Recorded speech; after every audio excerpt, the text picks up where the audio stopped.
ఇలాంటి పాడ్కాస్ట్ ఎందుకు చేయాలండి? మనకి మనం ట్రాన్స్ఫార్మ్ అవ్వటం కోసం ఒకటి. రెండవది మనం మాట్లాడుకున్న విషయాలు ఎవరికైనా ఏ ఒక్కరికో ఇద్దరికో ఉపయోగపడే అవకాశం ఉండకపోవచ్చు అని.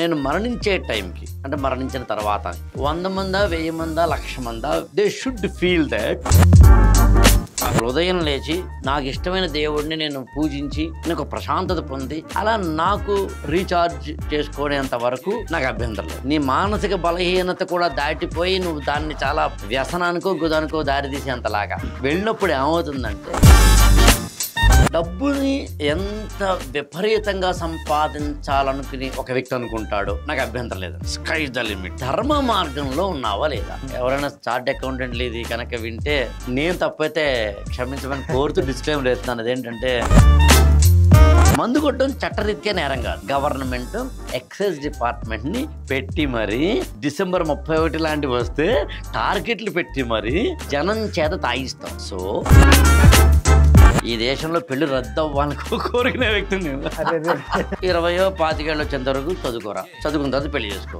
పెళ్లి వల్ల 3 ఉంటాయండి. ఒకటి ఏంటంటే పిల్లల్ని కనడం, రెండవది ఏంటి అంటే మనం పైకి చెప్పంగానే గ్రాటిఫికేషన్ ఆఫ్ సెక్సువల్ డిజైర్. ఈ రెండే అయితే ఫ్యామిలీ ఎక్కలేదని నా పాయింట్. ఈ రెండింటితో పాటు మూడోది అసలైంది ఏంటి మీరు చెప్తే ఆశ్చర్యపోతారు. కృషితో నాస్తి దుర్భిక్షం అన్నాను, కానీ నేనేమంటానంటే కసితో నాస్తి దుర్భిక్షం అంటాను. ఎందుకు అంటే అసలు కసినే లేకపోతే కృషి ఎక్కడి? ఉద్యోగం పురుష లక్షణం అంటే ప్రయత్నించడం మానవుడి లక్షణం, నాట్ ఫిమేల్ మేల్. కసితో నాస్తి దుర్భిక్షం అంటే అసలు గొడవ లేదు కదా. బ్లైండ్ స్కూల్కి వెళ్ళాను, అనాథాశ్రమాలకు వెళ్ళాను. ఒక స్కూల్లో ఫర్ ఎగ్జాంపుల్ ఒకే డ్రెస్ ఆ పిల్లవాడికి, ఆ డ్రెస్ స్కూల్ నుండి వచ్చాక మళ్ళీ ఈవినింగ్ వాష్ చేసుకొని మళ్ళీ నైట్ ఆరబెట్టి తెల్లవారి అదే డ్రెస్ వేసుకొని వెళ్ళాలి. ఇక్కడ ఏదో చేయడానికి ఎంతో దూరం ప్రయాణం చేయాల్సిన అవసరం ఉండదు. నాకు సిరివెన్నెల సీతారామ శాస్త్రి గారు మా గురువు గారు ఆయన మాట అన్నారు, అరే నువ్వు మంచి చేస్తే నలుగురికి చెప్పాలరా. బొంబాయికి రాను అనే పాట ఒక ఆవిడ డాన్స్ చేసినప్పుడు, ఒక పనికి మాలిన చపాతీ వేసి నేను ఎలా వేశాను అని ఒక వీడియో పెట్టినప్పుడు, నా ఒక ముష్టి ముదనష్టపు ఇంటిని చూపిస్తాను రెండని హోమ్ టూర్ పెట్టినప్పుడు, ఇలాంటి చెత్తంతా పెట్టే వాళ్ళలాగా నువ్వు కూడా సమానంగా ఒక మంచిని ప్లాట్ఫామ్స్ లో పెట్టాలి, నలుగురికి చెప్పాలి. ఎందుకు చెప్పాలి? ఒక అతను ఎమ్మెల్యే అవ్వాలనుకున్నాడంటే 200 కోట్ల రూపాయలు ఖర్చు పెట్టైనా సరే నేను ఎమ్మెల్యే అవుతాను అన్నాడంటే మళ్ళీ 200 కోట్లు ఎలా సంపాదించాలనే ఉద్దేశంతో 5 ఏళ్ళు కూర్చుంటాడు దాని మీద. ఆర్ఎస్ బ్రదర్స్కో, చందనా బ్రదర్స్కో, జేసీ బ్రదర్స్కో వెళ్ళి 10,000 రూపాయల షాపింగ్లో 1000 రూపాయలకి డిస్కౌంట్ ఇవ్వక 500 రూపాయలు కూడా నీ జేబులో పెట్టుకుని ఇంకొక 500 రూపాయలు అయినా కనీసం సమాధానికి ఇవ్వు. దాన్ని కావాలంటే నువ్వు ఎక్స్పోజ్ చేయి, నాకు అభ్యంతరం లేదు. బట్ ఇది ఒక కాన్సెప్ట్. నమ్మకం ఉన్నప్పుడు బలం ఉంటుంది. అవును. ఏ నమ్మకం లేనప్పుడు బలహీనుడు అవుతాడు. సూపర్. పసిపాప ఎవరు నమ్ముతుందండి? తల్లిని. నాట్ ఈవెన్ తండ్రి. బిగినింగ్ డేస్ లో నాన్న వచ్చినా కూడా భయపడుతుంది. తల్లి ఎలాగైతే పసిపాపకో మనందర పసిపాపలకి దేవుడు అలా. ఇది నాది కాదు, రవీంద్రనాథ్ ఠాగూర్ గీతాంజలి. మానవుడు మూవ్ అవుతాడు, ఒకటి కూర్చోడు. ఆశావాదంతో బతకు. అందులో ఎగ్జామ్ రాయకపోతే 100% ఫెయిల్ అవుతావు. రాయ్. ఏమో నువ్వు రాసిన తర్వాత ఆ ఏడాది కోవిడ్ వచ్చింది, భారతదేశంలో అందరికి కూడా ఎగ్జామినేషన్ క్యాన్సిల్ చేసేసి అందరినీ పాస్ చేశారండి, రాయను ఆపారు. అందుకని ఏమో గుర్రం ఎగరావు. జీవితంలో ఏది చెడ్డలేదండి, వేళా పాడలేదు, కుర్రాళ్ళ ఆటకు ఓడే మాటలేదు, ఆడే వాళ్ళకు ఏది గెలుపో ఏది మలుపో తెలియనంత వరకు ఇదే ఆట. జీవితంలో ఉంటే విన్నర్ ఉంటాడు, రన్నర్ ఉంటాడు తప్ప ఫెయిలియర్ ఉంటాడు. ఈ ప్రపంచంలో ఏది వేస్ట్ కాదు. కొన్ని పరిచయాలు అవుతుంటాయి, కొన్ని ప్రమాదాలు అవుతుంటాయి, కొన్ని ప్రమోదాలు అవుతుంటాయి, కొన్నేమో క్రెడిట్లు, కొన్నేమో డెబిట్లు, కొన్నేమో బోనస్లు, కొన్నేమో మైనస్, కొన్నేమో మిస్సులు, కొన్ని మిస్సెస్లు.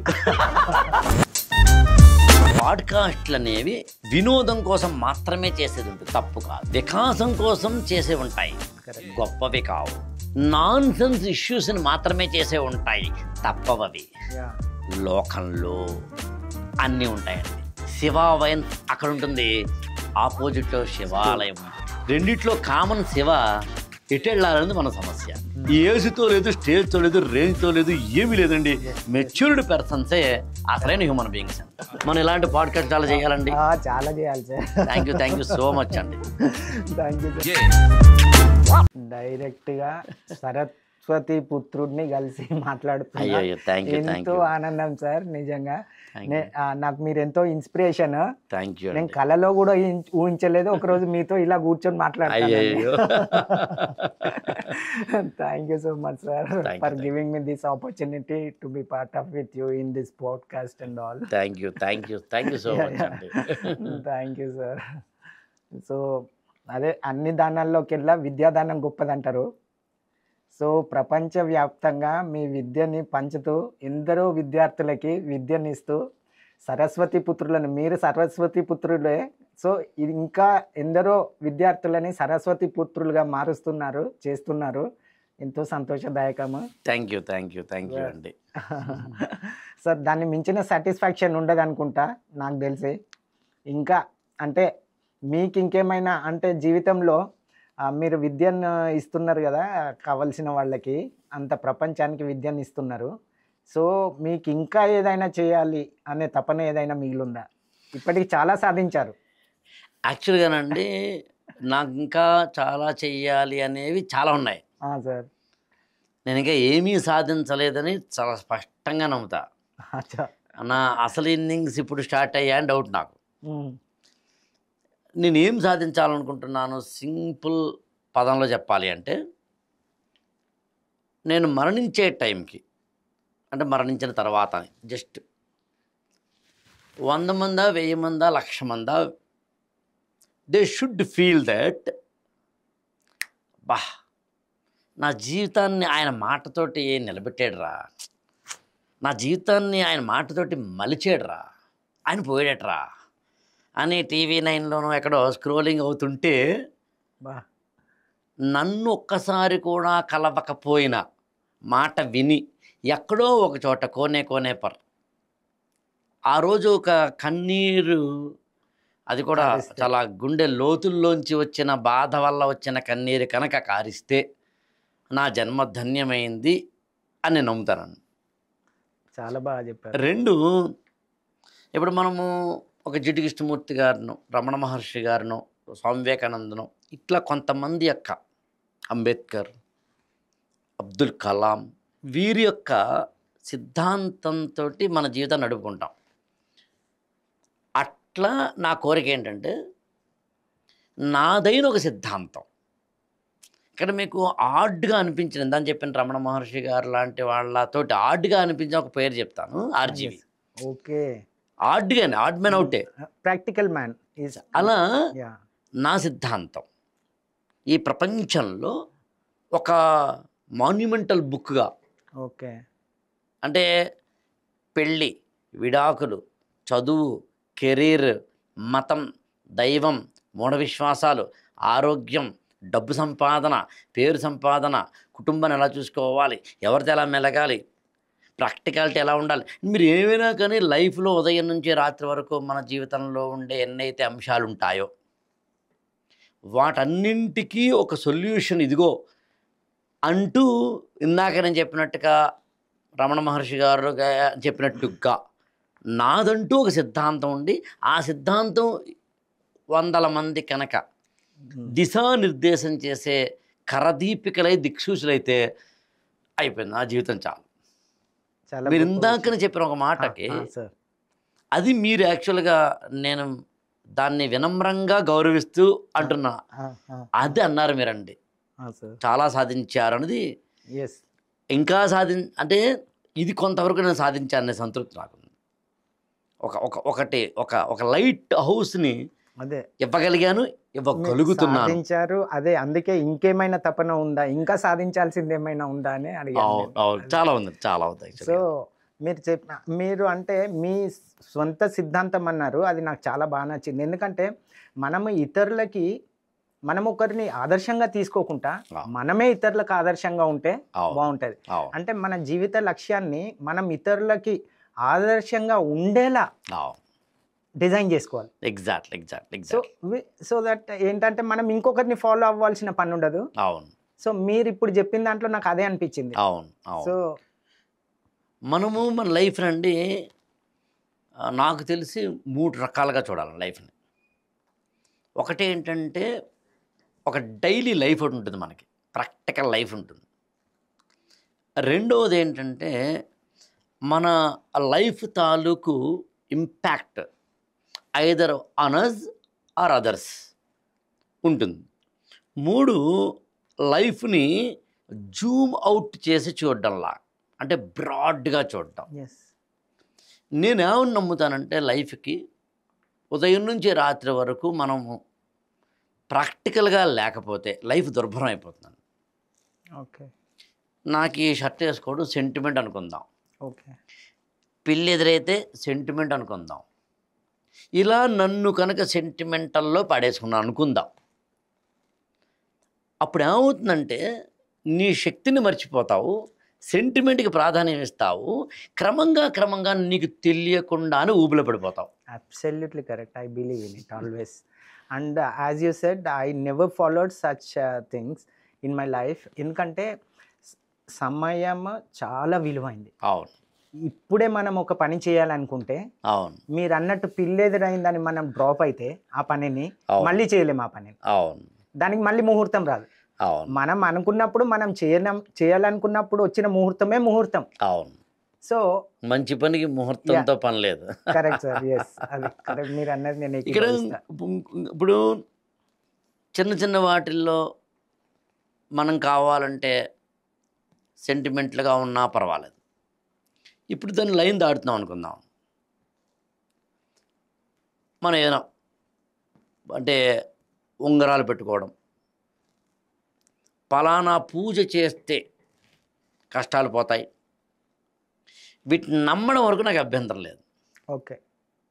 దీన్ని మూఢనమ్మకం చేసుకోవద్దు దగ్గర నేను లైన్ గీయాలనుకుంటున్నాను. Correct sir. నమ్మచ్చు. ఇప్పుడు ఉదయం లేచి నాకు ఇష్టమైన దేవుడిని నేను పూజించి ఒక గంటో అరగంటో ఆ దైవ మందిరంలో నేను కూర్చుని నేను ఒక ప్రశాంతత పొంది బ్యాటరీకి రీఛార్జ్ పెడతాం కదా, అలా నాకు రీఛార్జ్ చేసుకునేంత వరకు నాకు అభ్యంతరం లేదు. ఓకే. కానీ నువ్వు మానసికంగా బలహీనమైపోయి, నీ మానసిక బలహీనత కూడా దాటిపోయి నువ్వు దాన్ని చాలా వ్యసనానికో గుదానికో దారి తీసేంతలాగా వెళ్ళినప్పుడు ఏమవుతుందంటే, చాలా జాగ్రత్తగా వినండి ఇది, నా బాధ, నా ఆవేదన, నా కన్సర్న్ ఎక్కడంటే నమ్మడం దగ్గర కాదండి, మూఢనమ్మకం దగ్గర కూడా కాదు. Medicine is right, practitioner might not be. జ్యోతిష శాస్త్రం ఈజ్ రైట్, లేకపోతే ఏమంటుందండి, gemology might be right, palmistry might be right, vastu might be right, practitioner might not be. చెప్పేవాడు సరిగ్గా లేకపోతే నీ జీవితం దుర్భరం. అందుకే నేను నిన్ను నువ్వు కాపాడుకోవడమే ఈ మొత్తం ప్రపంచంలో గొప్ప విషయం అంటాను నేను. కరెక్ట్. షేక్స్పియర్ నాటకంలో అంటారండి, నువ్వు మోసపోవడానికి సిద్ధంగా ఉండే చుట్టూ మోసగాళ్ళు ఉంటారండి. నువ్వు బలహీనుడైతే మోసపోవడానికి సిద్ధంగా ఉంటావు. కరెక్ట్. బలహీనతలోకి వెళ్ళకు, నువ్వు ఏదైనా చేయి. ఇప్పుడు మీరు ఏదైనా చెప్పండి, బలహీనత కాకూడదు అది. కరెక్ట్. బలహీనత ఒక్కసారి అయ్యిందా, డబ్బు కూడానండి, డబ్బు కూడా ఒక్కసారి కనుక అది బలహీనమై దానికి వ్యసనపరుడు అయితే చాలా ప్రమాదం. అదే, ఇంకా దానికి లొంగిపోవాల్సిందే, ఎప్పుడు దాని వెంట పడాల్సిందే. అవును. సో ఇంకా మనకి జీవితంలో ఏమంటారు, పీస్ ఉండదు. అవును. డబ్బు వెనుక పడితే అవును, ఇంకా పీస్ ఉండదు. డబ్బుని మీరు ఎలా చూస్తారండి మామూలుగా? మీ డబ్బుని నాకు తెలిసి మనకు అవసరం ఉన్నంత మేరకు సంపాదిస్తే చాలు. అవసరమైనంత అన్నప్పుడు దానికి లిమిట్ లేదా కదా? లిమిట్ ఉంటుంది, ఎందుకు ఉండదు అంటే మనం మోయగలిగే అంత. ఓకే. ఓకే. సో మనం ఎంత మోయగలుగుతామో మనకు తెలిసి ఉండాలి. అవును. అంత ఉంటే చాలు. అవును. అంతకు మిక్కిలి ఉంటే మనం వ్యసనపరలమైనట్టే. ఇంకా దాన్ని వదులుకొని ఉండలేము. ఉండనప్పుడు ఇంకా మనకంటూ ఏమి అంటే ఒక ఫ్యామిలీ, ఇట్లా మనకంటూ కొన్ని ఏదైనా జ్ఞాపకాలు కానీ ఏవైనా అవన్నీ మిగలవు. ఎందుకంటే అంత అంత వ్యసనం ఉంటుంది అన్నట్టు. దాంట్లో డబ్బు సంపాదించాలనేవాడు ఎప్పుడు ఆ డబ్బు వెనకాలనే పరిగెత్తుతుంటాడు, కానీ ఇంకా తన కుటుంబం గురించి తన గురించి కూడా ఆలోచించుకోడు. అవును అవును. సో అలా ఉంటుంది అది. నేను డబ్బుని ఎలా చూస్తానో చెప్తాను మీకు. డబ్బుని ఎంత విపరీతంగా సంపాదించాలనుకుని ఒక వ్యక్తి అనుకుంటాడో నాకు అభ్యంతరం లేదండి, స్కై ద లిమిట్. కానీ ధర్మ మార్గంలో ఉన్నావా లేదా క్వశ్చన్. ధర్మ మార్గానికి కూడా మళ్ళీ పెద్ద అంబిగ్యూటీ ఉంటుంది. అబ్బో అసలు అర్థం కాదు ఏది ధర్మం. అందుకని దానికి ఏం చెప్తానంటే, ఇతరులకు హామ్ చెయ్యని, సమాజానికి హాని కలిగించని, భారతదేశానికి చట్టాలకు హాని కలిగించని కరెక్ట్ విధంగా నా సంపాదించు. ఇక్కడ మళ్ళీ ఇంకోటి ఉందండి, చార్టెడ్ అకౌంటెంట్ పని ఏంటండి? చార్టెడ్ అకౌంటెంట్ డబ్బున్న వాళ్ళది, ఆ బిజినెస్ వాళ్ళది అకౌంటబిలిటీ చూడటం. ఇంకా చెప్పమంటారని నాకు తెలిసి ఎవరైనా చార్ట్ అకౌంటెంట్లు ఇది కనుక వింటే నేను తప్పైతే క్షమించమని కోరుతూ డిస్క్లైమర్ వేస్తున్నాను. అదేంటంటే, మనం కట్టాల్సిన ట్యాక్స్లని ఎలా తగ్గించాలి అని చెప్పడమే. అచ్చా అవునో కాదో మీరు చెప్పాలి. అంటే నేను ఎంత ట్యాక్స్ కట్టాలి అనే దాని విషయంలో ట్యాక్స్ ఎగ్జంప్షన్స్ ఎలా చేయాలి, I repeat this word, tax exemptions, పన్ను మినహాయింపులు ఎలా పొందాలి అని చెప్పేందుకే ఖచ్చితంగా ఉన్నది సిఏ. ఓకే, నేను కట్టాల్సిన ట్యాక్స్ని ఎగ్జంప్షన్. అది బహుశా అంటే మనకి ఇప్పుడు మన ఇద్దరికి డిస్కషన్ అటువైపు కాదు కాబట్టి, కానీ అది ధర్మమా కాదా అనేది నా క్వశ్చన్. అంటే ఎగ్జంప్షన్స్ ఉన్నవి అంటే తెలియని వాళ్ళకి చెప్పటము, అంటే తెలవడానికి ఆ ఎగ్జంప్షన్ ఇంత మీ లిమిట్ ఇది ఈ పరిధిలో ఉంది, సో ఇంతవరకు ఎగ్జంప్షన్ తీసుకోవచ్చు, మీరు ఇంత కట్టాలి అని చెప్పటమే. అవును, అంటే ఎగ్జంప్షన్స్ని కూడా చట్టమే చెప్తోంది. చట్టమే చెప్తుంది. ఇప్పుడు అంటే ఇక్కడ నేను ట్యాక్సేషన్ గురించి ఎక్కువ మాట్లాడకూడదు కాబట్టి, అంటే డీవియేట్ కాకుండా చాలా మాట్లాడాలి మాత్రం, ఇది సరిపోదు యాక్చువల్గా. నాకు తెలిసి 5-6 గంటలు మాట్లాడాలి. ఎండ్ పాయింట్, ఒక ఎగ్జంప్షన్ని ఇచ్చేదే సిఏ చేసే పని అయినప్పుడు అది ధర్మం అకౌంట్లోకి వస్తుందని చెప్పడం నా ఉద్దేశం. అంతే, కరెక్ట్, ధర్మమే కదా అది. మందు కొట్టడం అనేది తప్ప ఒప్ప అండి? అంటే మనం తప్పు ఒప్పు అని చెప్పలేము, ఎందుకంటే అంటే కొంతవరకు, అంటే అవుట్ ఆఫ్ లిమిట్స్ అంటే తప్పు అని చెప్పచ్చు, విదిన్ లిమిట్స్లో తీసుకుంటే అది ఒప్పు అని చెప్పలేము. కానీ ఎవరి ఇష్టం వాళ్ళు, కొందరికి అవసరాల కోసం కొందరు వాళ్ళు అంటే స్ట్రెస్ఫుల్గా ఉండి ఏదో మెడిసిన్ లాగా వాడతారు. ఇప్పుడు నేను చెప్తాను చూడండి, మందు కొట్టడం చట్టరీత్యా నేరం కాదు. ఎందుకంటే గవర్నమెంట్ ఎక్సైజ్ డిపార్ట్మెంట్ని పెట్టి మరీ డిసెంబర్ 31 లాంటివి వస్తే టార్గెట్లు పెట్టి మరీ జనం చేత తాగిస్తుంది. గవర్నమెంట్కి వచ్చే ఎక్కువ ఆదాయ మార్గాల్లో ఎక్సైజ్ డిపార్ట్మెంటే ఎక్కువ. సో చట్టరీత్యా మందు కొట్టడం తప్పు కాదు. ఓకే, డ్రంక్ అండ్ డ్రైవ్ తప్పు. ఓకే, రాత్రి 11 తర్వాత వైన్ షాప్లో, రెస్టారెంట్లో, బార్ అండ్ రెస్టారెంట్లో ఓపెన్ చేయడం తప్పు. అంటే చూడండి, నేను ఎందుకు ఇంతలా డిస్కస్ చేస్తానంటే, మానవ జీవితాన్ని మనం ఎక్కడైనా సరే అటుతిడి తిరిగి ప్రాక్టికాలిటీని మిస్ అయి చెయ్యమండి. అంటే మనిషి అనేవాడు 24 గంటలు యంత్రంలా పనిచేయమని ఎవరు చెప్పట్లే ఇక్కడ. కరెక్ట్.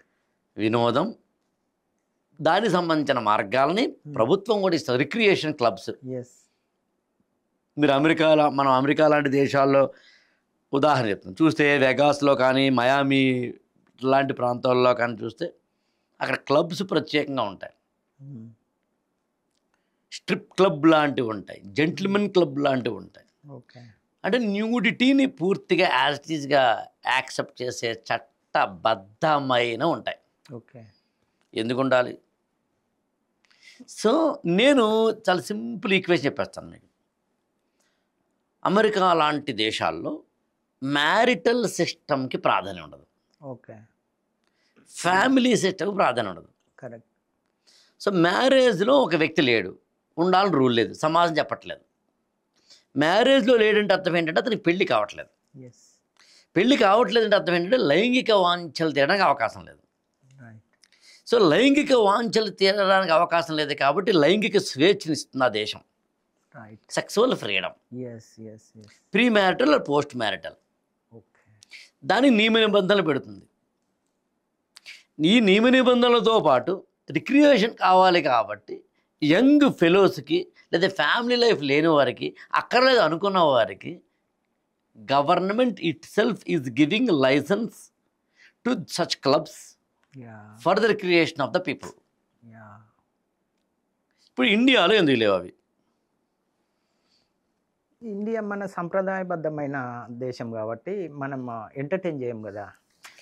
నేనైతే మీరు ఆశ్చర్యపోతారండి రమేష్ గారు. అసలు సంప్రదాయాన్ని కూడా సంప్రదాయము అదే నేను చెప్తాను చూడండి. 20-25 వచ్చేంత వరకు చదువుకోరా, చదువుకున్న తర్వాత పెళ్లి చేసుకో. పెళ్లి చేసుకో అంటే నీకు పిల్లలు పడతారు. పెళ్ళి వల్ల 3 ఉంటాయండి. అసలు మనిద్దరం ఈసారి ఒక్కొక్క టాపిక్ తీసి మాట్లాడదాం. నాకు పెళ్లి మీదనే ఒక 2-3 గంటలు మాట్లాడాలి ఉందని. ఈ దేశంలో పెళ్లి రద్దు అవ్వాలని కోరుకునే వ్యక్తిని నేను. మ్యారేజ్కి ప్రధానమైన 3 అవుట్పుట్లు అండి, లేదా 3 ప్రోడక్ట్లు, బై ప్రోడక్ట్స్. ఒకటి ఏంటంటే పిల్లల్ని కనడం. పిల్లల్ని కనడం ఏమవుతుందంటే ఒక ఫ్యామిలీ ఏర్పడుతుంది. ఫ్యామిలీ ఏం చేస్తుందంటే ఎమోషనల్ బాండింగ్కి మనకి మంచి శక్తిని ఇస్తుంది. మీరు గమనించండి, మనం ఆఫీస్లో చాలా ఆ రోజున మంచి వర్క్ చేసినప్పుడు ఒక హ్యాపీయెస్ట్ క్లౌడ్ 9లోకి వెళ్ళినప్పుడు ఇంటికి వెళ్ళి పెళ్ళని చెప్తాం, అదే భర్త ఎవరైతే వాడు వయసు వేస్తా ఏం చెప్తున్నావు, అరే ఏమేం తెలుసా నీకు ఇవాళ ఆఫీస్లో అసలు దిస్ వీఆర్ షేరింగ్.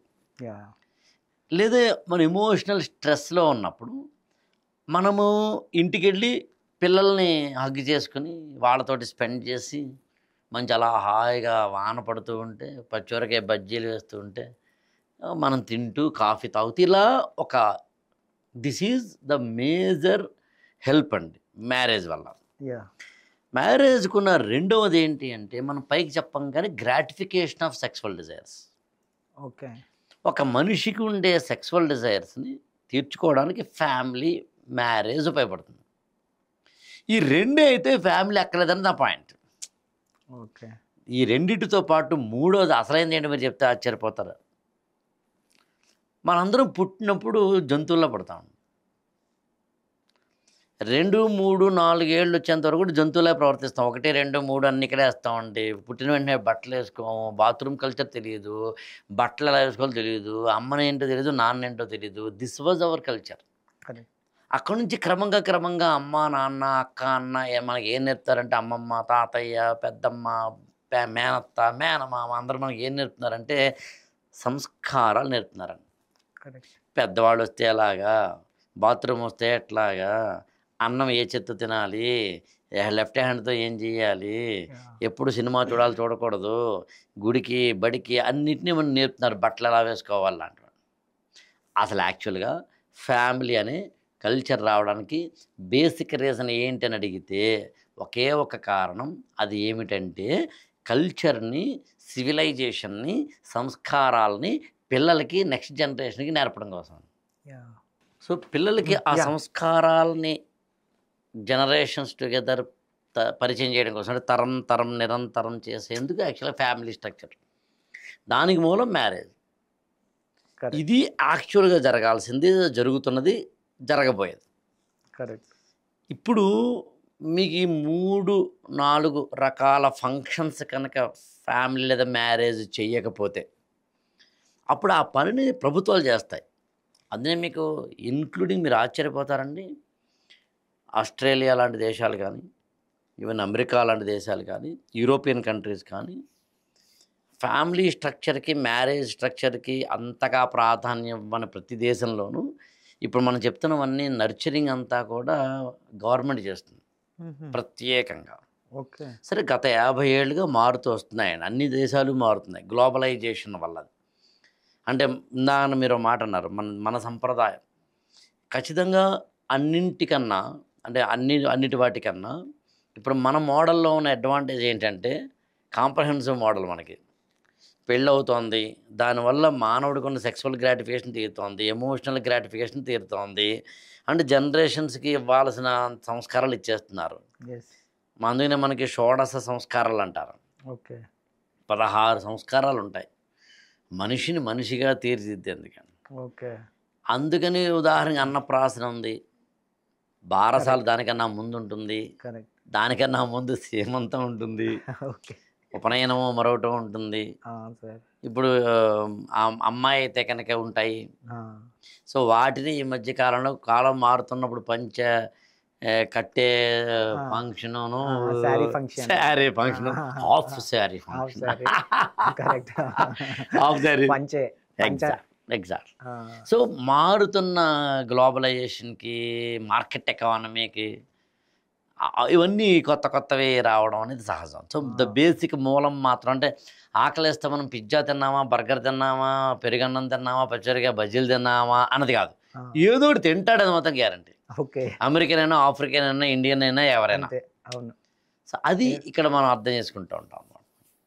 అందుకని పెళ్ళి అనే దాన్ని, పెళ్ళి కానీ ఇతరత్రా కానీ ఎనీథింగ్ అండి, సంప్రదాయం అన్నప్పుడు నేనేమంటానంటే అలా చూడమంటాను. సంప్రదాయం లేదా ఏదైనా సరే ఆ కోణం చూసే విధానంలో ఇలా మధ్య మాట్లాడుకుంటున్నప్పుడు అండి ఆడియన్స్కి ఏమనిపిస్తుంది అంటే అమెరికన్స్ అయితే తక్కువ అన్నమాట, మనం గొప్ప, అది ఒప్పుకోను. ఎవరికి వాళ్ళు గొప్ప అంటే ఎవరికి వాళ్ళు గొప్ప కాకపోవడం. మీకు ప్రపంచంలో ఫస్ట్ ఇండస్ట్రియల్ రెవల్యూషన్ వచ్చింది యూరోపియన్ కంట్రీస్లో. అక్కడి నుంచి రష్యా, అక్కడి నుంచి అమెరికా, అక్కడి నుంచి చైనా, అక్కడి నుంచి Japan. That was the story of industrial revolution. ఒక 50 ఏళ్ళు అటు ఇటుగా. ఇండస్ట్రియల్ రెవల్యూషన్ అంటే ఏంటి సింపుల్గా చెప్పండి అంటే, అంతకుముందు మనిషి తాను పనిచేసేవాడు, ఇప్పుడు యంత్రంతో పని చేయించడం. మీకు బెస్ట్ ఎగ్జాంపుల్ మన ఇళ్లలోనే చెప్పాలి అంటే మిక్సీ, గ్రైండర్. అంతకుముందు ఏం చేసేవారు, ఏదో పచ్చళ్ళు దంచేవారు లేదా కొట్టేవారు. ఇప్పుడు మిక్సీ ఆ పని చేస్తుంది, గ్రైండర్ ఆ పని చేస్తుంది. ఇప్పుడు ఇదే మెకనైజేషన్ అంటే, ఇదే ఇండస్ట్రియల్ రెవల్యూషన్ అంటే. ఒకప్పుడు మనం ఫోన్ రాసుకునేవాళ్ళం, ఫోన్ నెంబర్లు, రమేష్ పాకా గారి ఫోన్ నెంబరు అని రాసేవాళ్ళం. ఇప్పుడు ఆ పని మనం చేయట్లేదు, జస్ట్ మనము అందులో ఫీడ్ చేస్తున్నాం.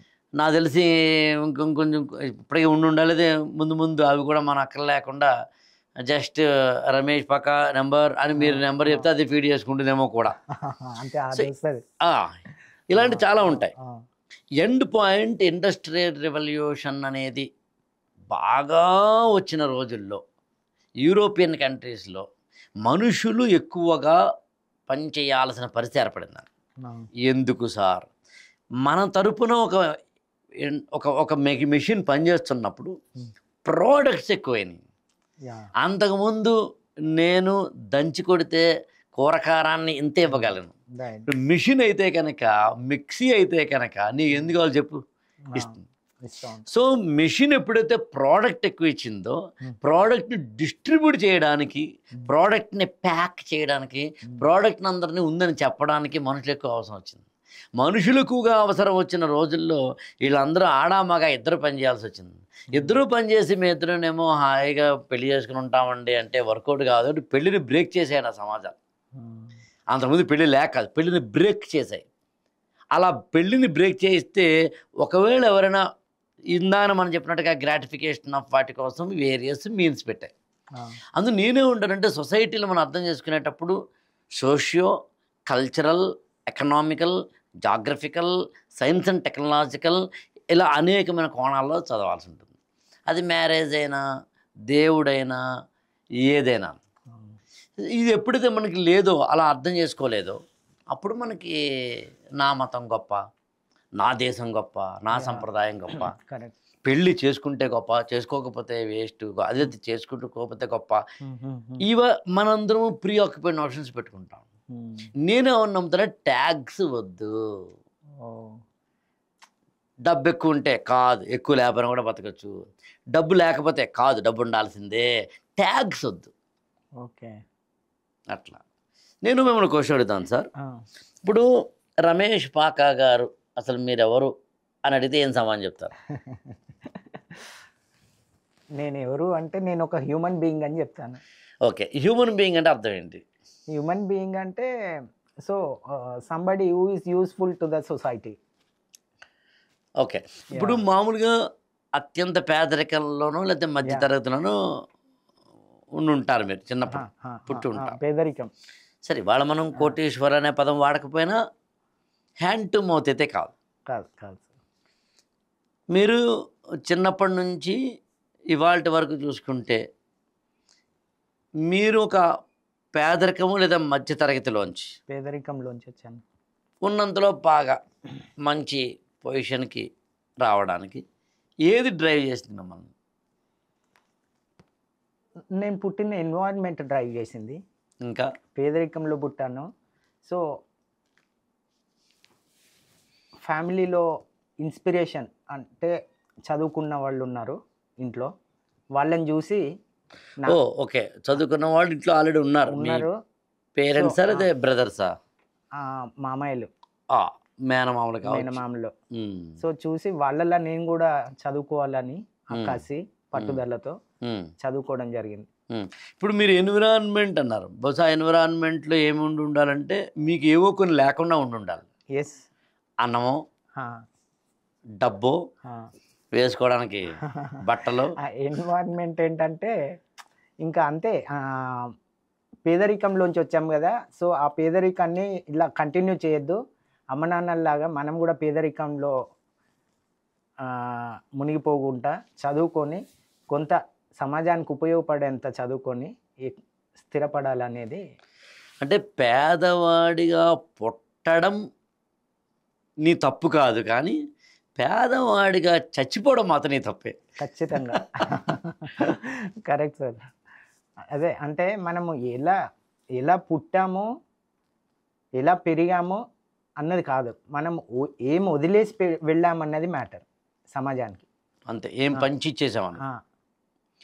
ఇప్పుడు మీరు ఎన్విరాన్మెంట్ పదం వాడారు కదా, చిన్నప్పటి నుంచి పేదరికంలో ఉన్న వ్యక్తిగా మీరు అత్యంత ఉన్నత స్థితికో లేదా ఒక స్థితికో మంచి స్థితికో అట్లీస్ట్ ఒక సమాజంలో గౌరవప్రదమైన ఆర్థికంగా సామాజికంగా ఉన్న పరిస్థితికో రావడం వెనకాల ఏముందో సింపుల్ చెప్పాలి అంటే లేకపోవడం ఉందండి. లేకపోవడమే. అన్నం లేకపోవడం, డబ్బులు లేకపోవడం, బట్టలు లేకపోవడం, కరెక్ట్, ఇల్లు లేకపోవడం, కారు లేకపోవడం. అందుకని ఎప్పుడు కూడా జీవితంలో నువ్వు ఎదగాలి అంటే కావాల్సిన మొట్టమొదటి ఏంటంటే ఏదో ఒకటి లేకుండా ఉండాలి. వాస్తవం చెప్పారు సార్. అంతే, అంటే ఏమి ఒక మాటలో చెప్పాలంటే అవమానం లేని వాళ్ళు ఎదగరు. జీవితంలో అవమానం, ఒక మనిషికి అవమానం ఉంది అంటే, అవమాన పడ్డాడు అంటే తను ఖచ్చితంగా ఎదుగుదల ఉన్నట్టే. ఎదుగుతాడు తను. అవమానాల పునాదుల్లోంచే ఒక మనిషికి ఎదుగుదల ఉంటుంది. అవమానం, ఒక మనిషి ఎదగలేదు అంటే తను ఎప్పుడు అవమాన పడలేదు జీవితంలో అని. అది నేను దానికి ఎక్స్టెన్షన్ చెప్తానండి. చెప్పండి. లేకపోవడం చాలా మందికి ఉంది. డబ్బు లేకపోతే గౌరవము, అన్నము, బట్టలు, XYZ లేకపోవడం. అవమానాలు కూడా చాలామంది పడతారండి. కానీ అవమానాలు పడ్డ ప్రతి ఒక్కరూ లేకపోవడం అనే పేదరికంలో ఉన్న ప్రతి ఒక్కళ్ళు మాత్రం జీవితం ఎదగలేదండి. ఓకే, ప్రతి ఒక్కరు ఎదగలేదంటారు. ఒక రమేష్ పాకానో ఇంకొకళ్ళు అయి ఉండొచ్చు. ఎందుకు ఎదగలేదో చెప్పగలరా సరదాగా? ఎదగకపోవటం ఇంకా వాళ్ళ మూర్ఖత్వము. ఎందుకంటే వాళ్ళకంటూ ఒక కసి లేనట్టు. కసి లేనట్టు. కసి లేనట్టు. కసి ఉంటే ఖచ్చితంగా ఆ కసిలోంచి ఒక పట్టుదల, కృషి ఇవన్నీ పుట్టుకొస్తాయి. అవును, అప్పుడు ఎదుగుదలకు అవి దోహదపడతాయి. అవును. సో మీరు అన్నట్టు అదే ఎదగలేదు అంటే కసి లేనట్టు, అంటే మూర్ఖత్వం. ఇంకా తను అంటే ఒక ఏమనొచ్చు, తనకి ఉన్న చోట ఉండిపోతాడు, మూర్ఖుడు, అంటే స్పందించడు, నిస్సత్తువలో, నిస్సత్వ, నిర్వేదం, నిరుత్తేజం. అక్కడ ఇంకో పదం చెప్తాను మీకు. మీరు అన్నారు మనము ఈ ఉండిపోవడం, అక్కడ వాళ్ళు మూర్ఖత్వం, కసి లేకపోవడం, కసి కృషి రెండు లేకపోవడం. పోనీ దీని అందరికీ మూలం ఉందండి. అదేంటంటే స్పందించకపోవడం. మీరన్న కసి లేకపోవడానికి మూలం అసలు స్పందన లేకపోవడం, తనకంటూ స్పందన లేకపోవడం. ఇప్పుడు చాలా జాగ్రత్తగా వినండి. మనుషులు రెండు రకాలండి. ఐ రిపీట్, మనుషులు రెండు రకాలండి. మనిషి కానివాడు. రెండు కాళ్ళు ఉంటాయండి, రెండు చేతులు ఉంటాయండి. వాడు మనిషిలాగే కనిపిస్తాడు కానీ మనిషి కాడండి. ఓకే. మనిషి అనేవాడికి ఉన్న పాయింట్ ఏంటంటే, ఇందాక మనం చెప్పిన దాని కంటిన్యూషను, స్పందిస్తాడండి. రైట్. నా దగ్గర లేదా, అయితే సాధించాలనుకుంటున్నాను. నాకు మార్కులు రాలేదా, అయితే సాధించాలనుకుంటున్నాను. నన్ను అవమానించాడా, ఆయన చేత నేను సాల్యూట్ కొట్టించాలనుకుంటున్నాను. నాకు బట్టలు లేవా, అయితే నేను కాస్ట్లీ బట్టలు కొనాలనుకుంటున్నాను. నాకు డబ్బులు లేవా, అయితే డబ్బులు సంపాదించాలనుకుంటున్నాను అని తనకు లేని దానిని సంపాదించాలనుకునే ఒకనొక కసితోటి పనిచేస్తాడు. ఈ స్పందన లేని వాళ్ళు దాన్ని పనిచేయరు. కరెక్ట్, బాగా చెప్పారు. నేను పుట్టింది నేను నమ్ముతానంటే, ఈ స్పందించే వాళ్ళకి నేను చెప్పక్కర్లేదని వాడికి ఆల్రెడీ తెలుసు. అంతే. కసున్నోడు కృషి వైపు ఎలానే వెళ్తాడు. అవును. ఆ యాప్ వేసుకుంటాడు, ఇన్స్టాల్ చేసుకుంటాడు.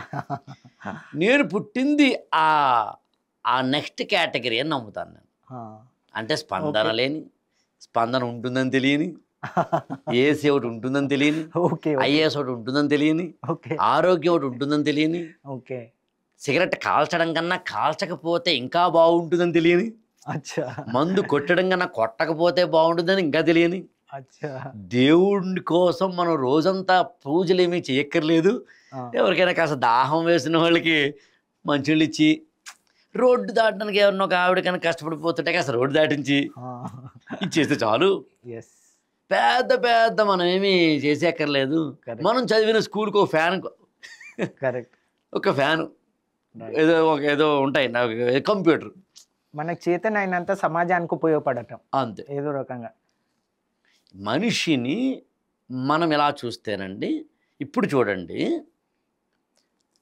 విమానం కనుక్కోవడానికి కారణం ఏంటంటే పక్షిలా నేను ఎగరలేకపోతున్నాను అనుకోవడమేనండి. ఇప్పుడు అన్నీ మనం కనుక్కున్నవన్నీ అలాంటివేనండి. అందు నేను ఏమంటాను నమ్ముతానంటే, నువ్వు మనిషిగా పుడితే ఏదో ఒకటి సాధించబ్బా. అత్తగారు కోడలు అత్తగారిని సాధించే సాధింపు కాదు. You have to achieve something. Correct. Accomplishment ఉండాలి. కరెక్ట్. నువ్వు ఎందుకు పుట్టావో తెలుసుకో. కరెక్ట్. ఏదో ఒకటి చెయ్యి. కరెక్ట్. పుట్టావు, తిన్నావు, పడుకున్నావు, పిల్లల్ని పుట్టించావు, చచ్చిపోతావు అయితే వద్దు. కరెక్ట్. నేను బలంగా నమ్ముతాను. కరెక్ట్. పెద్ద పెద్ద సమాసేవలు చేయట్లేదండి. కరెక్ట్. పెద్దగా ఏం చేయట్లేదు. ట్రాఫిక్ రూల్స్ పాటిస్తే చాలు. ఓకే. రాంగ్ పార్కింగ్ పెట్టకపోతే చాలు. ఏదో ఒకటి రెండు సందర్భాలు, ఇప్పుడు మీరైనా నేనైనా కూడా మనం పాడ్కాస్ట్ చేస్తున్నాం, కెమెరా ముందు మనం నీతి కబుర్లు ఎన్ని చెప్పినా మన జీవితాల్లో కూడా ఉండకుండా ఉండదు. నేను ఏమన్నాను, అందరం కలిసి అన్నాను. I'm not just saying to you. చాలామంది అంటే ఇప్పుడు ఇలాంటి పాడ్కాస్ట్లు మీరు ఎవరి కోసం చెప్తారు సార్ అని అంటారు. నేను ఎవరి కోసం చెప్పను, నిజానికి నా కోసం చెప్పుకుంటాను. Okay. I want to change my self. Transform అవ్వటం కోసం, మనకి మనం ట్రాన్స్ఫార్మ్ అవ్వటం కోసం, పర్సనల్ ఇంటర్చేంజెస్. సో అందుకని లైఫ్ అనేదాన్ని బేసికల్గా నేను మనిషిగా పుట్టాను, మనిషిగా ఎదగాలి, మనిషిగా ప్రవర్తించాలి అనుకున్నంత కాలం గొప్ప మానవీయ సమాజం ఉంటుందండి. దానికే మనం మానవత్వం లాంటి పెద్ద పెద్ద పదాలు పెట్టాము. నేను ఇంకో క్వశ్చన్ అడుగుతాను మిమ్మల్ని అండి. మీరు నన్ను ఫస్ట్ క్వశ్చన్ అడిగారు, మీరు ఇంకా ఏం సాధించాలనుకుంటున్నారు. నేను మిమ్మల్ని అడుగుతాను, అసలు మీరు what exactly you want to achieve and లైఫ్లో, వాట్ ఈజ్ ఎగ్జాక్ట్లీ అంటే ఎంతవరకు ఎలా ఉన్నా రాబోయే రోజుల్లో. నేను అంటే ఏమనుకుంటున్నానంటే, అంటే మీరు అన్నారు ఇంతకుముందు పుట్టుకకి ఒక కారణం ఉండాలి. సో అలాగే ఎందుకు పుడుతున్నామో ఎందుకు చస్తున్నామో నిజానికి తెలియదు ఎవరికి. సో నేను ఏమనుకుంటానంటే, పుట్టుకకు మీరు అన్నట్టు ఒక కారణాన్ని సృష్టించుకొని నేను ఇందుకోసమే పుట్టాను అని గర్వంగా చెప్పుకునే దిశగా ఒక కార్యాచరణ ఇప్పుడే వేసుకొని ఆ కార్యాచరణ ఆ లక్ష్యాల దిశగా ప్రయాణం చేద్దాం అనుకుంటున్నాను. అంటే ఆల్రెడీ అనుకున్నారండి, ట్రై అదే పలానా డెస్టినేషన్ అనుకున్నారా? అనుకుంటున్నాను. అంటే ఇప్పుడిప్పుడే కొన్ని అంటే కొంత సోషల్ సర్వీస్ చేస్తుంటే నాకు ఒక సాటిస్ఫాక్షన్ ఉంటుంది. అంటే ఫర్ ఎగ్జాంపుల్ నేను ఒక బ్లైండ్ స్కూల్కి వెళ్ళాను, అనాథాశ్రమాలకు వెళ్ళాను. అక్కడ వాళ్ళని చూస్తే అనిపించింది, అంటే ప్రతి ఒక్కరి జీవితము అంత బిజీ లైఫ్ కదా, అందరూ బిజీ ఉంటారు, వాళ్ళ సమయం వాళ్ళకే సరిపోదు రోజులు ఇవి, ఎవరి సమయం వాళ్ళకి సరిపోదు. సో మనం అంటే అలాంటి అభాగ్యుల గురించి ఆలోచించే వాళ్ళు చాలా తక్కువగా ఉన్నారు అనిపించింది నాకు. నేను వెళ్ళి ఎక్స్పీరియన్స్ అయినప్పుడు ఒక స్కూల్లో ఫర్ ఎగ్జాంపుల్ ఒకే డ్రెస్ ఆ పిల్లవాడికి, ఆ డ్రెస్ స్కూల్ నుండి వచ్చాక మళ్ళీ ఈవినింగ్ వాష్ చేసుకొని మళ్ళీ నైట్ ఆరబెట్టి తెల్లవారి అదే డ్రెస్ వేసుకొని వెళ్ళాలి. అంటే మనము చూడండి, టైం లేక ఇచ్చేవాళ్ళు ఉండొచ్చు, చాలామంది ఉన్నారు, తెలిస్తే ఇస్తారు వెళ్ళి, కానీ మనం తెలుసుకోవాలి కదా. మరి ఎలా తెలుసుకోవాలి? మనం వెళ్తే కదా మనకు తెలిసేది. అప్పుడప్పుడు మన సమయంలో వాళ్ళ కోసం కొంత సమయం కేటాయించి వెళ్ళి చూసి వాళ్ళ అవసరాలు ఏంటో తెలుసుకొని మన బాధ్యతగా కొంత చేస్తే బాగుంటుంది అనిపిస్తుంది. సో మీరు అన్నట్టు అదే మనం పుట్టినందుకు సమాజానికి మనవంతు కృషి, మనవంతు సహాయం ఏదైనా అలాంటి అవసరం ఉన్న ప్లేసుల్లో ఉపయోగపడాలనేది నా ఆశయం, ఇంకేం లేదు. అంటే ప్రత్యేకంగా ఏదైనా ఒక సంస్థలా పెట్టి చేయాలనుకుంటున్నారు, లేదా ఎవరు ఎక్కడ ఉంటే అక్కడ లేదు, ఏం సంస్థలాగా ఏం లేదు. మన అందుబాటులో మనం అంటే ఎక్కడో ఏదో చేయడానికి ఎంతో దూరం ప్రయాణం చేయాల్సిన అవసరం ఉండదు, మన పక్కింటి వాళ్ళకే చేయగలుగుతాం అవసరం ఉంటే. సో మన చుట్టుపక్కల అవసరాలను కనుక్కొని చేస్తే చాలా అనిపిస్తుంది. మీరు చెప్పింది రైట్. నేను కూడా అంతే. మామూలుగా నన్ను వ్యక్తిగతంగా ఎవరైనా కలిసినప్పుడు కొంచెం లైన్ దాటి డబ్బులు సంపాదించారు అనుకుందాం. అంటే ఉదాహరణకి ఒక అనే అమౌంట్ తన జీవితంలో సంపాదించుకుంటే సరిపోతుంది, కానీ దానికన్నా 3 రెట్లు 4 రెట్లు సంపాదించుకునే వాళ్ళు నాకు పరిచయం అనుకుందాం. నేను వాళ్ళకి ఎక్స్ప్లెయిన్ చేస్తాను, సమాజంలో విజువల్లీ ఛాలెంజ్డ్ వాళ్ళు ఉన్నారు, ఫిజికల్లీ ఛాలెంజ్డ్ వాళ్ళు ఉన్నారు, పేరెంట్స్ లేని వారు ఆర్ఫన్స్ ఉన్నారు. ఇట్లా సమాజంలో మనం చేయదగ్గవి చాలా ఉన్నాయి. డబ్బుతోటి కొన్ని చేయొచ్చు, ఆలోచనతోటి కొన్ని చేయొచ్చు, మాటతోటి కొన్ని చేయొచ్చు. సో మీరు కొంచెం డబ్బులు సంపాదించుకున్నారు కాబట్టి సమాజానికి ఉపయోగపడే ఏదైనా ఒక మంచి పని చేద్దాం. అది ఒక ప్లాట్ఫామ్ కావాలంటే మీరే పెట్టుకోండి. ఎంత కాదనుకున్నా మనిషికి ఏదో ఒక స్వార్థం ఉంటుందని నమ్ముతాను నేను. కరెక్ట్, ఉంటుంది. స్వార్థము లేకపోతే అదేమీ గొప్ప విలువైన ఆస్తి ఏం కాదని నమ్ముతాను నేను. కరెక్ట్. స్వార్థం ఉంటే చాలా పాపపు కర్మ అంటే నమ్మను నేను. స్వార్థము అనేది ఏమిటి అనేది ఇక్కడ కొలమానం. Correct sir.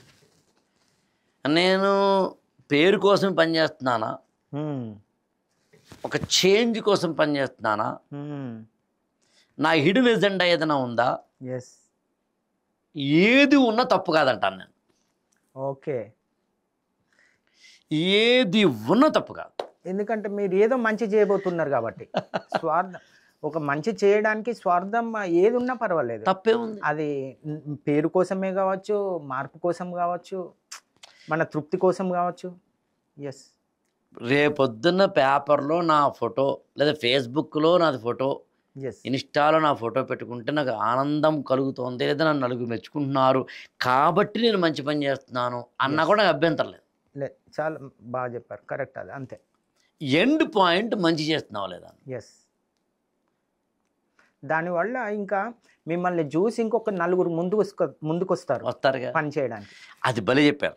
నాకు సిరివెన్నెల సీతారామ శాస్త్రి గారు మా గురువు గారు ఆయన మాట అన్నారని, అరే నువ్వు మంచి చేస్తే నలుగురికి చెప్పాలరా. ఎస్. ఎందుకు చెప్పాలి? అదేంటి సార్, ఉదాహరణకి ఒక అనాథాశ్రమానికి వెళ్ళి అక్కడ మనం బట్టలు పంచి పెడితే, పెన్నులు పంచి పెడితే అది ఖచ్చితంగా ఫేస్బుక్లో ఇన్స్టాల్లో పెట్టాల్సిందే. ఎందుకు? ఇంకొక నలుగురు ముందుకొస్తారు, అది ఇన్స్పైర్ అవుతారు, అంతే. వాళ్ళు కూడా చేస్తుంటే ఇంకా కొందరికి ఉపయోగపడతారు కదా. బొంబాయికి రాను అనే పాట ఒక ఆవిడ డ్యాన్స్ చేసినప్పుడు, ఓకేనా, ఒక పనికి మాలిన చపాతీ వేసి నేను ఎలా వేశాను అని ఒక వీడియో పెట్టినప్పుడు, నా ఒక ముష్టి ముదనష్టపు ఇంటిని చూపిస్తాను రెండని హోమ్ టూర్ పెట్టినప్పుడు, ఇలాంటి చెత్తంతా పెట్టే వాళ్ళలాగా నువ్వు కూడా సమానంగా ఒక మంచిని ప్లాట్ఫామ్స్లో పెట్టాలి, నలుగురికి చెప్పాలి. రమేష్ గారు వెళ్ళి ఒక అనాథాశ్రమానికి దేనికో ఇచ్చినప్పుడు యూ షుడ్ అనౌన్స్ దట్ నేను ఇచ్చాను. మిమ్మల్ని చూసి స్నేహితులు కావచ్చు, రిలేటివ్స్ కావచ్చు, అన్నోన్ పర్సన్స్ కావచ్చు, వాళ్ళకు ఇన్స్పిరేషన్ కలుగుతుంది కదా.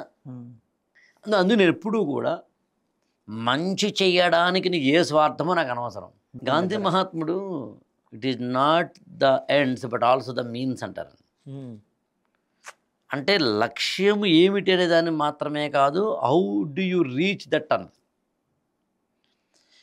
అది నిజానికి ఏ పాయింట్లోనంటేనండి, ఎవరైతే ఎలాగైనా లక్ష్యాన్ని చేరుకోవాలి అని తప్పటడుగులు వేస్తాడో వాడు లక్ష్యం దాకా వెళ్ళిన తర్వాత కూడా తప్పటడుగులు వేస్తాడు, కాబట్టి వాడి వల్ల నష్టమే ఎక్కువ అన్నది పాయింట్. అంటే అధికారంలోకి ఎమ్మెల్యే గారు ఒక అతను ఎమ్మెల్యే అవ్వాలనుకున్నాడంటే 200 కోట్ల రూపాయలు ఖర్చు పెట్టైనా సరే నేను ఎమ్మెల్యే అవుతాను అన్నాడంటే మళ్ళీ 200 కోట్లు ఎలా సంపాదించాలనే ఉద్దేశంతో 5 ఏళ్ళు కూర్చుంటాడు దాని మీద. ఓకే. అందుకు మీన్స్ ఇంపార్టెంట్ అన్నారని. ఒక డాక్టర్ చదివేటప్పుడు 10 కోట్లు 5 కోట్లు 6 కోట్లు కనుక ఖర్చు పెడితే ఒక 10 ఏళ్ల పాటు సూపర్ స్పెషాలిటీ అయ్యేసరికి ఆ 6 కోట్లు జీవితంలో మళ్ళీ తిరిగి సంపాదించడం కోసం తప్పటడుగులు వేయవచ్చు. అందులో మనం లంచం లాంటివి ఇతరత్ర లాంటి వాటిని ఎందుకు మనం కట్టడి చేస్తామంటే, ఎందుకు ఆ వర్చ్యూస్కి ప్రాధాన్యం ఇస్తామంటే, ఆ విలువలకి నైతిక విలువలకి ప్రాధాన్యత ఇస్తామంటే అది కారణం. నేను ఆ కోణంలో ఇది మాట్లాడట్లేదు. మనం చేసే చిన్న చిన్న స్వార్థాలు, ఫోటో పెట్టుకోవడానికి స్వార్థమును, యాక్చువల్గా ఇక్కడ విచిత్రం ఏంటనండి, నేను తక్కువ ఫోటోలు పెడతాను. ఓకే. నేను వారానికి 2 సార్లు 3 సార్లు ఎక్కడో చోటికి వెళ్ళినాం. మొన్న యాక్చువల్గా మన ఇద్దరం అనుకున్నాం పాడ్కాస్ట్, అది పోస్ట్ పోన్ అవ్వడం గల కారణం ఏంటంటే, నేను గవర్నమెంట్ ఆర్ఫనేజ్ హోమ్కి వెళ్ళా, విక్టోరియా మెమోరియల్ అని. అదే ఈసారి మన ఇద్దరం వెళ్దాం. Okay sir, sure. అది నాకు ఆ రోజున వాళ్ళు ఏం చేశారంటే 4ంటికి, మా ఇంటి పక్కన అది, అందుకని 4ంటికి వచ్చేస్తారా సార్ అని చెప్పి నాకు 2ంటికి చెప్పారు.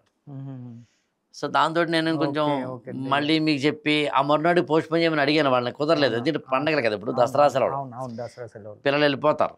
అందుకని వెళ్ళే ముందు నా క్లాస్ జరిగింది. సో నేను ఆ ఫోటోలు అవి పెట్టకపోవచ్చు. ఓకే. బట్ నేను నిరంతరము ఎక్కడో ఒక చోట నా ఛానల్లోనే ఎక్కడో ఒక చోట నేను మాట మరొకటో చెప్తూ నేను ఆల్రెడీ ఇస్తున్నాను, కాంట్రిబ్యూట్ చేస్తున్నాను. నేను మీలాంటి వారిని కోరేది ఏంటంటే, స్వార్థం ఉన్నా పర్లేదు, మీకని కాదు, మీకు లేదు కాబట్టి మనతో కూర్చున్నాం, ఇన్ జనరల్ మాట్లాడుతున్నాం. మనం ఉంటే తప్పు కాదని మాట్లాడుతున్నాం. మన మ్యారేజ్ డే నాడో, బర్త్డే నాడో, మన పిల్లల బర్త్డే నాడో నేనేమంటానంటే, కేకులు కట్ చేయండి, ఖర్చులు పెట్టండి, కానీ ఆ ఖర్చు పెట్టిన దాంట్లోంచి ఎంతో కొంత పర్సంటేజ్ తీసి పక్కన పెట్టండి సమాజానికి అంటాను. కరెక్ట్. ఆర్ఎస్ బ్రదర్స్కో, చందనా బ్రదర్స్కో, జేసీ బ్రదర్స్కో వెళ్ళి ఖజానా జ్యువెలర్స్కో ఎక్కడికో వెళ్ళి మనం కొంత షాపింగ్ చేస్తాం. 10,000 అయింది అనుకుందాం. 10,000 రూపాయల షాపింగ్ అయితే వాడు ఆ రోజు ఏం చేస్తాడంటే ఏదో ఆషాఢం సేల్, శ్రావణ మాసం సేల్ అని చెప్పి వాడు కొంత పర్సంటేజ్ డిస్కౌంట్ ఇస్తాడు. ఉదాహరణకు 1,000 రూపాయలు ఇచ్చాడు అనుకుందాం. అందులో మళ్ళీ ఒక 500 రూపాయలు పక్కన పెట్టి నువ్వు ఏదో ఆ పక్కన రోడ్డు పక్కన కొనుక్కును తిను, నాకు అభ్యంతరం లేదు. 500 మిగిలింది కదా. 10,000 రూపాయల షాపింగ్లో 1,000 రూపాయలకి డిస్కౌంట్ ఇవ్వక 500 రూపాయలు కూడా నీ జేబులో పెట్టుకొని ఇంకొక 500 రూపాయలు అయినా కనీసం సమాధానం ఇవ్వు. కరెక్ట్. నాకు లేదు, నా వల్ల కాదు అన్నా ఇందులో ఏముందని. అవును, వాడైతే డిస్కౌంట్ ఇచ్చాడుగా, అవును, అయిపోయింది అంతే. అవును, దాన్ని కావాలంటే నువ్వు ఎక్స్పోజ్ చేయి. అవును, 500 రూపాయలు దాన్ని తీసుకెళ్ళి ప్రచారానికి మాత్రం 5,000 చేసినట్టు చెప్పుకో, నాకు అభ్యంతరం లేదు. బట్ ఇది ఒక కాన్సెప్ట్. కరెక్ట్. దేవుడు నమ్ముతారా అంటే దేవుడు అని అనను, కానీ ఒక పవర్ అని, ఒక శక్తి ఉంది అనేది నమ్ముతా సార్ నేను. ఆ శక్తి నడిపిస్తుంది ప్రపంచాన్ని అనేది, విశ్వం అనేది నమ్ముతా. శక్తి అంటే? శక్తి అంటే ఇప్పుడు మనలో ఉన్న ఒక నమ్మకం, మనలో ఉన్న నమ్మకంనే నేను శక్తి అంటాను. అంటే ఆ నమ్మకమే మనల్ని నడిపిస్తుంది. నేను దాన్ని ఇంకోలా చెప్తాను. Yes sir. దేవుడు అనే కాన్సెప్ట్ని మనిషిగా మనం క్రియేట్ చేసుకున్నాం. ఎస్. దాని అర్థం దేవుడిని తక్కువ చేయడం కాదు, యా, దేవుడి పట్ల ఉండే విశ్వాసాలు తక్కువ చేయడం కాదు, ఏ మతస్థులైనా. ద కాన్సెప్ట్ ఆఫ్ గాడ్ అనేదాన్ని ఎలా మనం క్రియేట్ చేసుకున్నాం. మామూలుగా హ్యూమన్ ఎవల్యూషన్ జరిగింది. 4 పాదాల మీద నడిచే జంతువుల నుంచి 2 పాదాలకు వచ్చాం. ఎస్. 2 పాదాల మీదకి వచ్చినప్పుడు నిటారుగా నిలబడి మనం వర్క్ స్టార్ట్ చేసాం. కరెక్ట్. ఎవల్యూషనరీలో భాగంగా ఈ ప్రాసెస్లో మనిషికి అర్థం కాని అనేకమైన విషయాలు ఇప్పటికి కూడా ఉన్నాయండి. ఓకే. స్టిల్ ఇప్పటికి ఉన్నాయండి. సార్. కొన్ని అసలు వీ కాంట్ అసలు ఇమాజిన్, మనకి ఎందుకు తెలియదు. ఓకే. ఎవరితో పెళ్ళి అవుతుందో సరే, పలానా అమ్మాయిని పలానా అబ్బాయి ప్రేమిస్తాడండి, ప్రేమించాడు కాబట్టి పెళ్లి చేసుకుంటాడు, కాబట్టి నేను అనుకున్నది అయ్యింది అంటాడు. అంతే. కానీ నిజానికి అతను అనుకున్నది అవ్వలేదు, అయ్యింది అంతే. ఓకే. ఎందుకంటే అనుకున్న ప్రతిదీ అవ్వకపోవచ్చు కాబట్టి. కరెక్ట్. ఇట్లా మన జీవితంలో ఒక్కసారి చూస్తే ఎక్కడ పుట్టామో, ఎవరికి పుట్టామో, ఎప్పుడు పోతామో, ఎలా పోతామో, ఎక్కడ పోతామో మన చేతిలో లేవండి. అంటే అది డెస్టినీ, రాసి ఉంటుంది. రాసి నమ్ముతా నేను, రాసి ఉంది అనేది. రాసి ఉంది అని అనకపోతే మనం చాలా ఇబ్బందులు పడతాం కాబట్టి అది ఆ స్టేట్మెంట్ చెప్పుకుంటాం. It is a convenient statement అండి. లేకపోతే మనం ముందు సార్ ఇప్పుడు ఇద్దరం మాట్లాడుతున్నామండి, సార్ మీ మీద నా మీద వేసుకుందాం. ఇప్పుడు సరిగ్గా నేను మీతో మాట్లాడుతున్న సమయము సరిగ్గా సాయంత్రం 4:45 అయిందండి. 4:49 నేను బతికుంటాను గ్యారెంటీ ఇవ్వగలరా? లేదు, ఇవ్వలేదు. 4:45 నుంచి 49 అంటే 1 మినిట్లోనే ఏం జరగచ్చు. సో దాన్ని ఏమంటారు? అదే కదా రాసి ఉండటం. నిజానికి కాదు. ఓకే. నిజానికి కాదు. అలా అనుకోకపోతే మనం బతకలేం. ఓకే. దాని పజిల్ మనకు అర్థం కాకపోతే మెంటలెక్కిపోతుంది. ఓకే. ద బెస్ట్ ఏంటంటే అసలు ఇవన్నీ లేకుండా అటువైపు థింక్ చేయకుండా మనం దానికి రాసి పెట్టి ఉండడం అని రాసుకుంటాం. ఓకే. అది తప్పంటం లేదు, అది ఎలా పుట్టిందో చెప్తున్నాను మీకు. అక్కడి నుంచే దేవుడు, అక్కడి నుంచే మతము, అక్కడి నుంచే పూజలు, అక్కడి నుంచే యాగాలు, అక్కడి నుంచే యజ్ఞాలు, అక్కడి నుంచే వ్రతాలు, అక్కడి నుంచే జాతకాలు, అక్కడి నుంచే జ్యోతిష్యాలు, అక్కడి నుంచే పామిస్ట్రీ, అక్కడి నుంచే న్యూమరాలజీ, అక్కడి నుంచే రాసులు, అక్కడి నుంచే నక్షత్రాలు, అక్కడి నుంచే అన్ని వచ్చాయని చెప్పడం ప్రయత్నిస్తున్నాను. ఇవన్నీ నమ్మద్దంటలేదు నేను, గుడ్డిగా నమ్మద్దంటున్నాను. కరెక్ట్. ఓకే. అందులో మీకు ఎప్పుడైనా గమనించట్లేదు, మీరు ఒక చోట అన్నారండి కసి అనే పదం వాడారు మీరు. Yes sir, yes sir. అంటే కసి అని ఎందుకు వాడానంటే సార్, నేను ఇంకొకటి చెప్పగలుగుతా. కసి అంటే కృషితో నాస్తి దుర్భిక్షం అన్నారు. అవును, కృషి ఉంటే దారిద్ర్యం ఉండదు, సో కృషి చేసేవాడికి దారిద్ర్యం ఉండదు అని. సో కానీ నేను ఏమంటానంటే కసితో నాస్తి దుర్భిక్షం అంటాను. ఎందుకు అంటే అసలు కసినే లేకపోతే కృషి ఎక్కడిది? అవును కసి ఉన్నవాడిలో ఆ కృషి పుడుతుంది. అవును. సో కాబట్టి నేను కసితో నాస్తి దుర్భిక్షం అని చెప్తాను. గ్రేట్ అండి. మీరు ఎలాగో కృషితో నాస్తి దుర్భిక్షం అన్నారు కదా. కృషి అంటే యాక్చువల్ అర్థం వ్యవసాయం అని. Right. Okay. Original meaning of the Sanskrit word కృషి ఇస్ వ్యవసాయం. Anything that you work for is a కృషి అంటే ఇప్పుడు అండి అది మీనింగ్. ఓకే. దుర్భిక్షం నాస్తి దుర్భిక్షం అంటే వ్యవసాయము కనుక చేస్తే అప్పుడు నీకు ఎక్కడా కూడా ఓకే ఇబ్బంది లేని ఓకే ఇంగ్రీడియంట్స్ని గ్రెయిన్స్ని పంట ధాన్యాలను తయారు చేసుకుంటామని అర్థం అన్నది. ఓహో ఓకే ఓకే. ఇక్కడే కొంచెం డీబేట్ అవుతున్నా, కోతి కొమ్మచ్చిలాగా సరదాగా చేద్దాం. ఉద్యోగం పురుష లక్షణం అంటారండి. ఓకే. మీకేం తెలుసునండి, ఆడవాళ్ళందరినీ తొక్కేశారు, ఉద్యోగం పురుష లక్షణం అంటున్నారు. ఉద్యోగం పురుషులు మాత్రమే చేయాలా? కాదు. ఉద్యోగం అనే పదానికి అసలు అర్థం ఏంటంటే ప్రయత్నము అని. అందుకే మహాభారతంలో 4వ పర్వము ఉద్యోగ పర్వం అని. ఓకే. ఆది పర్వము, సభాపర్వము, అరణ్య పర్వము, ఉద్యోగ పర్వం, విరాట పర్వం. ఈ ఉద్యోగ పర్వం అంటే రాయబార ప్రయత్నాలు చేసేది. పురుష అంటే మగవాడని కాదని, మనిషి అని. Right right right. ఉద్యోగం పురుష లక్షణం అంటే అర్థం ఏంటంటే ప్రయత్నించడం మానవుడి లక్షణం అని. Right. Not for human being female male. అసలు మీరు కృషి అన్నప్పుడు గుర్తొచ్చింది. కరెక్ట్. అందుని మీరు చెప్పింది ఎందుకు నేను దాని అంతలా చెప్పని చెప్తాను. ఇప్పుడు కృషి అనే వ్యవసాయం తీసేస్తే కసితో నాసి దుర్భిక్షం అంటే అసలు గొడవ లేదు కదా. కరెక్ట్. అంటే కసితోటి నువ్వు పని చేయి. రైట్. కరెక్ట్. అది వ్యవసాయమైనా సరే, వ్యాపారమైనా సరే, వ్యవహారమైనా సరే, ఉద్యోగమైనా సరే, మరోడైనా సరే. ఇంకా దుర్భిక్షం ఉండదు.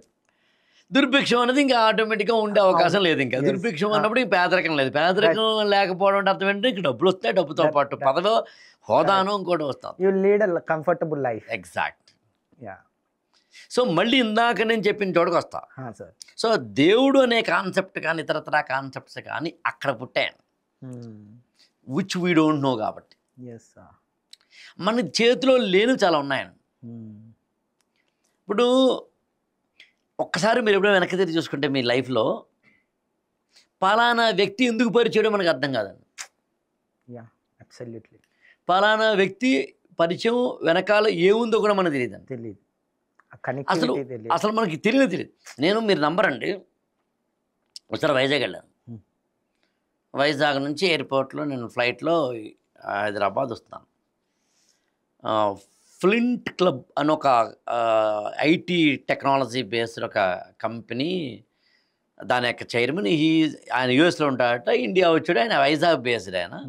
ఆయనతో పాటు వాళ్ళ కంపెనీకి సంబంధించిన ఇంపార్టెంట్ 2-3 ఉన్నారు, సిఎఫ్ఓ ఇలా. వాళ్ళు నన్ను కలిశారు. సార్ మీ వీడియోలు చూస్తాం. కట్ చేస్తే వాళ్ళు మళ్ళీ హైదరాబాద్ వచ్చిన తర్వాత నా ఫోన్ నెంబర్ తీసుకున్నారు. మీ ఇంటికి ఒకసారి రావాలనుకుంటే వచ్చారు. వాళ్ళది ఒక ఫంక్షన్ ఒకటి పెట్టుకున్నారు. ఆ ఫంక్షన్ నన్ను చీఫ్ గెస్ట్గా రమ్మన్నారు. వెళ్ళాను. ఇప్పుడు నేను ఆ కంపెనీకి మెంటార్గా ఉన్నాను. ఓకే. అంటే ఎయిర్పోర్ట్లో వాళ్ళు కలవడం ఏంటి, ఆ జర్నీ ఏంటి, ఇందులో నాకు ఫినాన్షియల్ కూడా లాభమైంది కదా, ఒక మంచి స్నేహం అయితే లభించింది కదా. కరెక్ట్. 20 మందితోటి వాళ్ళు నాకు పరిచయం అయినప్పుడు 20 మందితోటి కూడిన కంపెనీ నేను పరిచయం అయిన తర్వాత వాళ్ళు 42 మంది, అంటే 20 అరౌండ్ ఒక 20 మంది ఎంప్లాయీస్ని నేను అపాయింట్ చేసుకునేలాగా వాళ్ళని పుష్ చేశా. చేయాలి అంటే ఇది మాట్లాడుతుంది ఐ థింక్ 3 ఏళ్ల కిందటి నుంచి. అంటే 2 ఏళ్లలో వాళ్ళు గ్రోత్ ఉంటేనే కదా, ఊరికనే ఎంప్లాయీస్ని పెట్టుకోరు కదా. ఇప్పుడు నాకు ఆ రోజు వాళ్ళు పరిచయం కాకపోతే ఆ కంపెనీ అక్కడ అనుకుంటాం సరదాగా, ఇంకొక 22 మందికి అయితే ఎంప్లాయ్మెంట్ లేదు కదా. సో ఇలా మనం థింక్ చేయడం మొదలు పెడితే ఎప్పుడు ఎక్కడ ఎవరితో ఏ విధమైన ముడిపడి ఉంటుందో తెలియదండి. ఎప్పుడు ఏ ముడిపడి ఎవరితో విడిపోతుందో తెలియదు. అబ్బా భలే క్వశ్చన్ అండి. చాలా సింపుల్ అండి. మానవుడు మైగ్రేట్ అవుతాడు కాబట్టి. మైగ్రేట్ అనే పెద్ద పదం అక్కర్లేదు. మానవుడు మూవ్ అవుతాడండి. ఒకచోట కూర్చోడు. ఓకే. నేనేదో అటు వెళ్తుంటాను, సిద్ధు పరిచయం అవుతాడు. నేను ఇటు వెళ్తూ ఉంటాను, సిద్ధు ఏమంటాడంటే సార్ రమేష్ గారిని పరిచయం చేస్తాను సార్ అంటాడు. రమేష్ గారు ఆకళ్ళ పరిచయం అవుతారు. సరే మీకు ఒక పని చేద్దాం సార్, పలానా పరిచయం చేస్తాను సార్ అంటారు. సార్ రమేష్ గారు మీరు నమ్మరు, నాకు ఒక ఫ్రెండ్ మీకు ఖచ్చితంగా పరిచయం కావాలి అంటాం. ఈ పరిచయాలంటే దీన్ని అంతటినీ కలిపి నేను ఏమంటానంటే 2 పదాలు వాడతాను. మ్యాథమెటిక్స్ తెలిసిన వాడికి అర్థమవుతుంది. అదేంటంటే permutations and combination. Basic mathematics తెలిసిన వాళ్ళకి పెర్ముటేషన్స్ అండ్ కాంబినేషన్స్ అర్థమైతే లైఫ్ అంతా అదేనండి. ఇప్పుడు ఎక్కడ ఎవరితో ఎప్పుడు మనకి ముడిపడుతుందో తెలియదు, ఏ అమ్మాయితో ఏ అబ్బాయితో ముడిపడుతుందో తెలియదు, ఎక్కడ ఎవరితో ఎప్పుడు ఏ విధంగా మనం వెళ్తామో తెలియదు, ఉంటామో తెలియదు, పోతామో తెలియదు. కానీ ఏది శాశ్వతం కాదు, ఏది శాశ్వతం కాదు. దానికి ఇంకొకటి ఏంటంటే అదే మళ్ళీ మ్యాథమెటిక్స్లో ప్రాబబిలిటీ సూత్రం అండి. సంభావ్యత, ఏదైనా జరగచ్చు ఇక్కడ. అందులో మేము వ్యక్తిగత వికాసం ఏమంటామంటే నువ్వు ఎగ్జామ్ రాయకపోతే 100% ఫెయిల్యూర్ అవుతావు, అంతే కదా. ఇప్పుడు ఎగ్జామ్ రాయలేదబ్బా అంటే 100కి 0 వస్తున్నాయి కదా, నీకు రాస్తే 50% ఛాన్సెస్ ఉన్నాయి. ఏమో ఇప్పుడు ఒకడికి ఒక రాజుగారు ఉరిశిక్ష వేసాడటండి. ఉరిశిక్ష వేసినప్పుడు ఆ ఉరిశిక్ష పడినప్పుడు నవ్వడం మొదలు పెట్టాడట రాజ దర్బార్లో. ఏంద్రా నవ్వుతున్నావు నువ్వు అంటే, ఏముందయ్యా రాజా, నేనేమో నీకు ఎగిరే గుర్రాన్ని చూపించాలనుకున్నాను, నువ్వు చూస్తేనేమో నాకు ఉరిశిక్ష ఇస్తున్నావు, 5 రోజుల్లోనూ 2 రోజుల్లోనూ రేపో చంపేస్తున్నావు, నీ జీవితంలో ఎగిరే గుర్రాన్ని చూపించలేకపోతున్నాను కదా అన్నాడట. అప్పుడు రాజుగారు ఏం చేశారంటే నీకు 10 days టైం ఇస్తున్నాను, నాకు ఎగిరే గుర్రాన్ని చూపించు అని మళ్ళీ ఖైదులో పెట్టారు. రాజుగారు ఆర్డర్ చేశారు, వీడికి అన్ని సకల భోగాలు ఇవ్వండి, అన్ని అవకాశాలు ఇవ్వండి, వాడు ఏది అడిగితే ఇవ్వండి, వాడు ఎగిరే గుర్రాన్ని చూపిస్తాడు కాబట్టి. మంత్రి గారు వద్దన్నారు. సార్ వాడు ఏదో పితలాటకం పెడుతున్నాడు. సర్లేరో 10 రోజులు కదా, 9 రోజుల వరకు వాడు పడుకునే ఉన్నాడు. యాక్చువల్గా 9th day నాడు వాడు ఉంటే మొత్తం తోటి ఖైదీలరే, నువ్వేమో ఎగిరే గుర్రాన్ని చూపిస్తాను అన్నావు, అప్పుడే 9 రోజులు అయిపోయింది, రేపే నీ గురుశిక్ష, నువ్వు ఏం ఇంతవరకు ఏం చేయలేదు. అప్పుడు అన్నాడట, అసలు ఎగిరే గుర్రమే లేదురా చూపిద్దామంటే. ఊరి ఎగిరే గుర్రమే లేదా, మరి ఎందుకు అన్నావురా అంటే, ఏమోరా ముందైతే నా యొక్క ఈ దాన్ని పోస్ట్ పోన్ చేయించా, ఈ పోస్ట్ పోన్ అయిన దాంట్లో రాజుగారు చచ్చిపోతే మనందరినీ వదిలేయచ్చు, రాజుగారి కొడుకు గనక రాజ్యం తీసుకుంటే మనందరినీ వదిలేయవచ్చు, లేదా బయట నుంచి ఎవరైనా శత్రు రాజు కన్నా మన మీద యుద్ధానికి వస్తే కనుక మన రాజుగారు ఓడిపోతే మనందరినీ కూడా వదిలేయవచ్చు, లేదా జైలు ఖైదీ అదే జైలు కూలిపోవచ్చు, ఇంకోటి ఏం జరగచ్చు. ఏది కాకపోతే అలా వెళుతున్న ఆ గుర్రాన్ని చూపించి, అదిగో రాజా ఆ గుర్రం ఎగురుతుందంటే, ఏమో గుర్రం ఎగరావచ్చు అంటే ఆశావాదానికి ఇంతకు మించిన గొప్పది లేదని నేను నమ్ముతానండి. ఆశావాదంతో బతకు. అందులో ఎగ్జామ్ రాయకపోతే 100% ఫెయిల్ అవుతావు. రాయ్, ఏమో నువ్వు రాసిన తర్వాత ఏమి రాసినా పిచ్చి రాతలు, ఏమో ఎగ్జామినర్ చూడకుండా 100 కనీసం 50 మార్కులు వేస్తాను. ఏమో కోవిడ్ ముందు మీరు గమనించారు లేదో, నాకు ఒక స్టూడెంట్ ఉన్నాడండి, కోవిడ్ ముందు 2020 మార్చి జనవరి ఆ ప్రాంతాల్లో ఎగ్జామినేషన్స్కి వెళ్ళలేదని, నేను ఎగ్జామ్ బాగా రాయలేదండి, నేను నాకు చేత కాదండి, నా వల్ల కాదని రాయలేదు. నాకు ముందు ఫోన్ చేశారు వాళ్ళ పేరెంట్స్, రాయమనండి అమ్మ, ఐసీఎస్సీ ఎగ్జామ్స్ అవి. ఐసీఎస్సీ ఎగ్జామ్స్ అంటే అరౌండ్ జనవరిలో ఇప్పుడు జరిగిపోతాయి, ఫిబ్రవరిలో జరిగిపోతాయి కాబట్టి రాయమనండి అమ్మ అంటే, అసలు ఏమనండి అసలు ఏమి కాదన్నాడు, అర్థం కావట్లేదని. అయినా సరే మొత్తం మీద 2020 అరౌండ్ మార్చికి వెళ్ళే సమయానికి ఆ ఎగ్జామ్స్ గ్యారంటీగా ఉంటున్నాయంటే ఆయన రాయలేదు. మీరు నమ్మరు, ఆ ఏడాది కోవిడ్ వచ్చింది, కోవిడ్లో అందరినీ ఆపేశారు కాబట్టి అప్పుడు ఏం చేశారంటే, భారతదేశంలో కొన్ని స్కూళ్ళలో ఎగ్జామ్ జరిగింది, కొన్ని స్కూల్లో ఎగ్జామ్ జరగలేదు కాబట్టి అందరికీ కూడా ఎగ్జామినేషన్ క్యాన్సిల్ చేసేసి అందరినీ పాస్ చేశారండి, రాయనోళ్ళు ఆపారు. సో అందుకని ఏమో గుర్రం ఎగరావచ్చు. అంతే, బాగా చెప్పారు సార్. ఓ రాజుగారు మంత్రి గారును అడవిలోకి వెళ్ళారండి. ఆ అడవిలో వెళ్తే ఆ రాజుగారికి ఒక పండు దొరికింది, కోసుకుంటున్నాడట. కోసుకుంటే రాజుగారి వేలు తెగిపోయింది, తెగి కింద కూడా పడిపోయింది. అప్పుడు బాధపడ్డాడట. మంత్రిగా చూశాడట, మంత్రి నవ్వుతుంటున్నాడట, ఊరి ఏంట్రా నవ్వుతున్నావు ఏంట్రా నువ్వు, నాకు వేలురా తెగిపోయింది అని. ఏమో రాజా, తెగిపోతే నష్టం ఏంటి, ప్రాణం అయితే పోలేదు కదా, విలువైన నిండు ప్రాణం మిగులుండడం ప్రధానం, దేహానికైన గాయం ఏ మందుతోనూ మాయం అని అంటే రాజుగారికి ఒళ్ళు మండిందట. ఎప్పుడైనా గుర్తుంచుకోండి సార్, వేదాంతం చెప్పేటప్పుడు సఫరర్ ఎప్పుడు కోపడతాడండి. అందుకని ఏం చేశాడు రాజుగారు మంత్రిని ఒక తన్ను తన్నాడట. తంటే ఒక గోయింటి గోతులో పడ్డాడట. అప్పుడు రాజుగారు అడిగారు, నువ్వు గోతులో పడ్డావు కదా, అయితే నేను నవ్వుతున్నాను ఇప్పుడు అంటే నవ్వుకొని రాజేకుండా పోతానట. సో మంత్రి ఏమో గోతులో ఉన్నాడు, రాజేమో ఆ అడవిలోకి వెళ్ళిపోయాడు. అడవిలో ఉన్న కొంతమంది ఒక యాగం లాంటిది, యజ్ఞం లాంటిది, లేకపోతే ఒక జాతర లాంటిది చేస్తూ బలి ఇవ్వాలనుకున్నారు, నరబలి ఇవ్వాలనుకున్నారు. ఎవరుంటే బాగుంటుంది అంటే మఫ్టీలో ఉన్న రాజుగారు కనిపించారు కాబట్టి రాజుగారిని తీసుకెళ్లి బలిపీఠం మీద కూర్చోబెట్టి ఆయన్ని బలిపోతుంటే ఆయన మొత్తం టెస్ట్ చేస్తే వేలు లేదు. వేలు లేకపోతే మనం చూడండి, దేవుళ్ళకి ఏదైనా అరటిపండు పెట్టాలనుకోండి, అరటిపండు బాగా ఉండి ఏదో ముక్కు మూతే దాన్ని పక్కన పెట్టేస్తాం. అలా దేవుడికి బలి ఇవ్వాలంటే ముందర వీడి వేలే లేదురా బాబు, వీడి ఎలిజిబుల్ కాదని వదిలేశారు. అప్పుడు రాజుగారు పరిగెత్తుకుని వెళ్ళి గోతులో ఉన్న మంత్రి గారిని పైకి తీసి, రే ఎంతరే, నాకు వేలు తెగిపోతే నవ్వావు నువ్వు, వేలు తెగిపోతే నష్టం అనుకున్నాను, కాదు నష్టం కాదు లాభం జరిగింది, నాకు నా తలకే తెగిపోకుండా కాపాడింది. కానీ నాకు డౌట్ వచ్చిందిరా మంత్రి, నువ్వు గోతులో ఉన్నావు కదరా, నీకేం మంచి జరిగిందిరా అన్నట. రాజా నన్ను బలిచ్చేవారు కదా, రాజా నువ్వు నన్ను గోతులో తనకుండా ఉండుంటే, నేను గోతులో పడకుండా ఉండుంటే, ఇతన్ని బలిస్తుండే, ఇద్దరం కలిసి ఎగేసుకుని వెళ్ళుంటే, నిన్నో పీట మీద నన్నో పీట నిలబెట్టి ఉంటే, ఓకే నిన్ను టెస్ట్ చేసినట్టే నన్ను టెస్ట్ చేసి ఉంటే, నీకు వేలు లేదు కాబట్టి వదిలేసి ఉండేవారు, నాకు మొత్తం ఫుల్ కండిషన్ ఉంది కాబట్టి వేసేసి ఉండేవారు. కాబట్టి వేలు తెగడం నీకు మంచిదైంది, గోతులో పడ్డం నాకు మంచిదైంది, జీవితంలో అంతా మనం మంచిగా. జీవితంలో ఏది చెడ్డ లేదండి, ఎండ్ లేదండి, ఓన్లీ బెండే ఉంది. వేళా పాడలేదు, కుర్రాళ్ళ ఆటకు ఓడే మాటలేదు, ఆడే వాళ్ళకు ఏది గెలుపో ఏది మలుపో తెలియనంత వరకు ఇదే ఆట మనకండి. జీవితంలో ఫెయిల్యూర్ లేదండి. జీవితంలో ఉంటే విన్నర్ ఉంటాడు, రన్నర్ ఉంటాడు తప్ప ఫెయిల్యూర్ ఉంటాడు, లోజర్ ఉంటాడండి. విరిగిపోయిన పాలు కంగారం పడక్కర్లేదండి, ఇంకా బాగా విరక్కొట్టి కొంచెం పంచదార వేస్తే కలాఖండ్ అవుతుందండి. చేతులు ఏదో గాజు గ్లాస్ ఉందనుకోండి, కింద పడిపోతే బెంగెట్టుకోకు, దాన్ని మళ్ళీ అందంగా వెల్వెట్ పేపర్ మీద పెడితే ఒక అందమైన ఆకృతి అవుతుందండి. ఈ ప్రపంచంలో ఏది వేస్ట్ కాదు, ప్రతి దానికి రీజన్ ఉంటది అంటారు, ఏం జరిగినా మన మంచికి అన్నట్టు. అది అందుకని లైఫ్ లో పెర్మిటేషన్స్ అండ్ కాంబినేషన్స్ లో ప్రాబబిలిటీస్ లో మనం ముందుకెళ్తూ ఉంటాం కాబట్టి కొన్ని పరిచయాలు అవుతుంటాయి, కొన్ని ప్రమాదాలు అవుతుంటాయి, కొన్ని ప్రమోదాలు అవుతుంటాయి, కొన్ని ఏమో క్రెడిట్లు, కొన్ని ఏమో డెబిట్లు, కొన్ని ఏమో బోనస్లు, కొన్ని ఏమో మైనస్లు, కొన్ని ఏమో మిస్సులు, కొన్ని మిస్సెస్లు. ఆ ప్రయాణంలో మనం జాగ్రత్తగా ఉండాలి అంతే, మేల్కొల్పుగా. భలే చెప్పి. సో కాబట్టి లైఫ్ లోనండి ప్రాబబిలిటీస్ ఉంటాయి, ఎవరిని ఎప్పుడు కలుస్తామో తెలియదు. ఇదన్నీ మన చేతిలో తెలియనివి, అర్థం కానివి. అందుకని మనిషి ఏం చేశాడంటే ప్రాచీన కాలంలో దేవుడు జాతకం లాంటివి పెట్టుకున్నాడండి.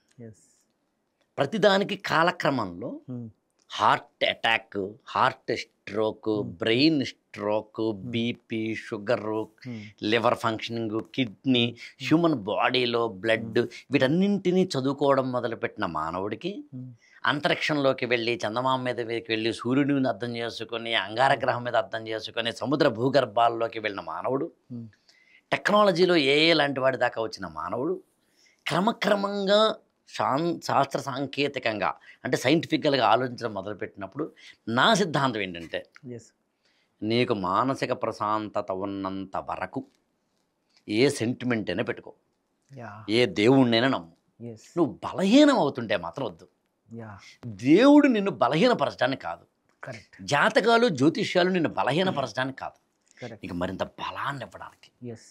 ఆ బలము నీకు దేవుడు అనేది ఇవ్వకపోతే నీకు నువ్వెన్న తెచ్చుకో తప్ప బలహీనుడు మాత్రం అవ్వకు. బలము అమృతము, బలహీనత మృతము అంటాడండి. అందుకనే స్వామి వివేకానంద. సో అందుకే నమ్మకం ఉన్నప్పుడు బలం ఉంటుంది. అవును. ఏ నమ్మకం లేనప్పుడు బలహీనుడు అవుతాడు. Super super super. అవును. ఆ నమ్మకం ఏంటి? ఎవరో ఒకరిని పెట్టుకో.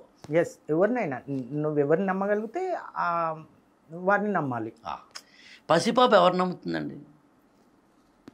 పసిపాప ఎవరిని నమ్మదు. 6 నెలల 8 నెలల 1 year బేబీ ఎవరిని ట్రస్ట్ చేస్తుందండి? తల్లిని. నాట్ ఈవెన్ తండ్రి. బిగినింగ్ డేస్ లో నాన్న వచ్చినా కూడా భయపడు తల్లిని. అంతే. Am I right? Yeah, you are absolutely. తల్లి ఎలాగైతే పసిపాపకో మనందర పసిపాపలకి దేవుడు అలా అండి. ఓ యా, సూపర్, కరెక్ట్. ఇది నాది కాదు, రవీంద్రనాథ్ ఠాగూర్ గీతాంజలి లేదండి. ఓకే. మహనీయుడు భలే రాస్తాడండి గీతాంజలి. ఎప్పుడైనా ఓన్లీ గీతాంజలి మాట్లాడుకుందాం అండి. మీరు రాస్తాడండి యాక్చువల్గా. నేను కూడా చదువుకొని వస్తా. అసలు పని చేయొచ్చు మన ఇద్దరం. సార్ ఒక పుస్తకం తీసుకుని డిస్కస్ చేద్దామండి. Best sir. Yeah super. పుస్తకాల సిరీస్ వేయచ్చు.